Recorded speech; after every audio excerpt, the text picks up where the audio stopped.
जय हिंद दोस्तों, स्वागत है आपका हमारी YouTube channel study with Yogendra Pal में। तो आज हम पढ़ने वाले हैं वर्गमूल, यानी कि आप किसी भी संख्या का जो परफेक्ट परफेक्ट जिसका स्क्वायर रूट ना बने उसका आप किस तरह से वर्गमूल निकाल सकते हैं। इसकी एक ट्रिक है जिसे आप सिंपली वे में कर सकते हैं। जैसे देखिए, इसमें हमें रूट 17 का वर्गमूल निकालना है। तो देखिए, आपको क्या करना है कि जो ये रूट 17 है, रूट 17 आपको प्लस करके या जोड़कर किसी ऐसी संख्या के नज़दीक ले जाना है कि जिसमें कुछ संख्या जोड़ने पर 17 आ जाए। जैसे देखिए, ये रूट 17 है तो इसे हम रूट 16 के पास लिख लेंगे, रूट 16, क्योंकि रूट 16 4 का वर्गमूल होता है। इसीलिए हम इसे किसी पूर्ण वर्ग संख्या के पास ले जाते हैं और प्लस में 1 लिख देंगे, क्योंकि 17 तो हो जाएगा। देखिए, वैसे ये अगर इसे जोड़कर लिखें तो ये गलत लिखा हुआ है, लेकिन हमें अपनी ट्रिक को अपनाने के लिए इस तरह से करना होगा। तो देखिए, ये हमारा कितना हो गया, 17 हो गया। तो देखिए, ये किसका वर्ग होता है, ये होता है 4 का। ये किसका वर्गमूल होता है दोस्तों, ये वर्गमूल होता है 4 का। अब आपको क्या करना है, ये जो 1 है इसके बटे में इसका 2 गुना करके लिख देना है। क्या करना है आपको, पहले एक किसी जो संख्या दी हुई होगी उसे आपको एक परफेक्ट स्क्वायर रूट की संख्या के पास लिखना है। लिखने के बाद जो परफेक्ट, जैसे मान लीजिए हमने 17 को 16 + 1 लिख दिया, तो 16 किसका वर्गमूल होता है, 4 का होता है। और शेष कितना बचा, 1 बचा। ये प्लस इसलिए लिख रहा है क्योंकि ये 16 प्लस होता है। अगर माइनस का चिन्ह होता है यहाँ पर तो हम यहाँ पर माइनस ही लिखते। तो देखिए, ये जो 1 लिखा है, ये जो वर्गमूल संख्या होती है उसका दोगुना लिख लेते हैं। ये देखिए, 4 था तो हमने यहाँ पर 8 लिख दिया। अब आगे इसे अगर सॉल्व कर लिया जाए तो ये 4 होगा प्लस कितना होगा दोस्तों, 4 होगा। 4 होने के बाद में प्लस जो अब ये 1/8 दी हुई है, इसे हम लिख लेंगे 0.125।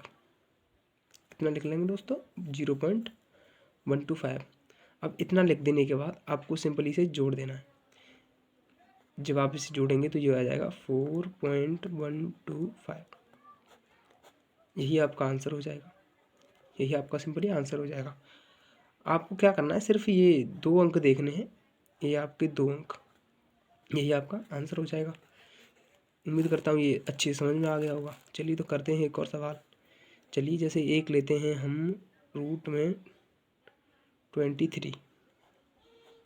रूट में कितना लेते हैं, 23। तो देखिए, आपको क्या करना है, पहले इसे इस परफेक्ट स्क्वायर रूट के पास ले जाना है।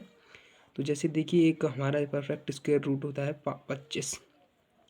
25 के बाद -2 होगा तभी तो हो पाएगा हमारा 23। 25 - 2 लिख दिया हमने। अब देखिए, 25 किसका जो स्क्वायर रूट होता है, ये होता है, आप कहेंगे जी सर 5 का होता है। तो -2, अब इसके नीचे आपको इसका 2 गुना लिखना है। जैसे ये 5 है तो यहाँ पर हम 10 लिख लेंगे। अब इतना करने के बाद आपको सिंपली क्या कर देना है, अब आपको इसे घटा देना है। अब ये हमारी एक भिन्न बन गई, यानी कि एक हमारी कैसी भिन्न बन गई, एक भिन्न बन गई। अगर आपको ये सॉल्व करना नहीं आता है तो आप हमारी प्लेलिस्ट में जाकर देख सकते हैं, मैंने भिन्न को सॉल्व करना समझा रखा है। देखिए, जब आप इसे सॉल्व करेंगे तो ये हो जाएगा 10 × 5 = 50 -2/10। अब वो जब आगे करेंगे आप तो ये हो जाएगा 48/10।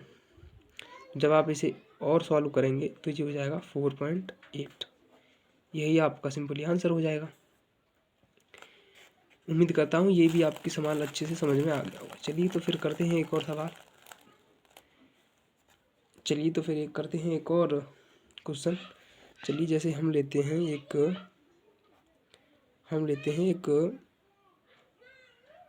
चलिए हम लेते हैं 87। देखिए, आपको इसका जो स्क्वायर रूट है वो निकालना है। तो आपको क्या करना है कि पहले इसे एक परफेक्ट स्क्वायर रूट संख्या के पास ले जाना है। तो आप कहेंगे सर 81 होती है, 81 + 6 लिख देना है इसे। लिख देने के बाद ये कितने का होती है स्क्वायर रूट, ये होती है 9 का, प्लस 6 बटे इसका 2 गुना करके लिख देना है। लिख दिया ना इसका 2 गुना करके इसके नीचे। अब इसमें भाग लगा दीजिए, इसे काट लीजिए पहले ये 1 से, ये 3 बार, तो ये हो गया 9 + 1/3। ये हमारी एक भिन्न बन गई। अब इसे सिंपली आप सॉल्व कर लीजिए। जब आप इसे सॉल्व करेंगे तो ये हो जाएगा 27 + 1/3। जब आप इसे आगे और सॉल्व करेंगे तो ये हो जाएगा 28/3। जब आप इसे काटेंगे तो ये हो जाएगा 3 × 27.33। यही आपका आंसर हो जाएगा। उम्मीद करता हूँ कि ये जो कॉन्सेप्ट है, यानी कि ये जो वर्गमूल का कॉन्सेप्ट है, ये आपकी समझ में अच्छे से आ गया होगा। अगर आपकी समझ में आ गया तो हमारे यूट्यूब चैनल को सब्सक्राइब करें और इस वीडियो को ज़्यादा से ज़्यादा शेयर करें और लाइक कमेंट करें। और आपको हम एक क्वेश्चन देते हैं जिसका जवाब आपको कमेंट बॉक्स में देना है। √50 की वैल्यू कितनी होगी, ये क्वेश्चन है आपके लिए। उम्मीद करता हूँ आप इस क्वेश्चन का जवाब देंगे।